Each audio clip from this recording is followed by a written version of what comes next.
اللہ کے دوست کی کچھ خاص نشانیاں ہوتی ہیں۔ پہلی نشانی، اللہ اس پر شعور کی آنکھ کھول دیتا ہے، یعنی انسان کو اپنے عیب و نقص خود نظر آنے لگتے ہیں۔ اسے سمجھ آ جاتی ہے کہ اس میں کون سی کمزوریاں ہیں اور وہ کہاں کہاں غلطی کر رہا ہے۔ وہ اپنی اصلاح کی طرف متوجہ ہو جاتا ہے اور اپنی کوتاہیوں کا اعتراف کرنا سیکھ لیتا ہے۔ یہ اس بات کی علامت ہوتی ہے کہ اللہ نے اس کے دل کو جگا دیا ہے۔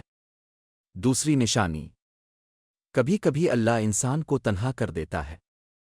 اس کے ارد گرد موجود لوگ آہستہ آہستہ دور ہو جاتے ہیں تاکہ انسان تنہائی میں اپنے اعمال، اپنی نیت اور اپنی زندگی پر غور و فکر کر سکے۔ یہ تنہائی سزا نہیں بلکہ اصلاح کا موقع ہوتی ہے۔ تیسری نشانی، اللہ انسان کے دل سے بے جا خوف اور گھبراہٹ کو ختم کر دیتا ہے۔ اگرچہ زندگی میں دکھ آزمائش آ بھی جائے تو وہ انسان کو سیدھے راستے سے نہیں ہٹتی۔ اس کا اللہ کے ساتھ تعلق قائم رہتا ہے۔ وہ مشکل حالات میں بھی ثابت قدم رہتا ہے اور دل میں اطمینان محسوس کرتا ہے۔ چوتھی نشانی، اللہ کے دوست کا دل اللہ کی رضا کے ساتھ جاڑ جاتا ہے۔ وہ ہر حال میں اللہ کے فیصلوں پر راضی رہتا ہے۔ زندگی میں جو بھی حالات آتے ہیں وہ انہیں قبول کرتا ہے اور یقین رکھتا ہے کہ ان میں اس کے لیے بہتری ہی ہوگی۔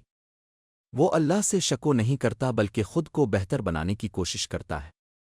اللہ کے دوست کے دل میں اللہ کے لیے بدگمانی پیدا نہیں ہوتی۔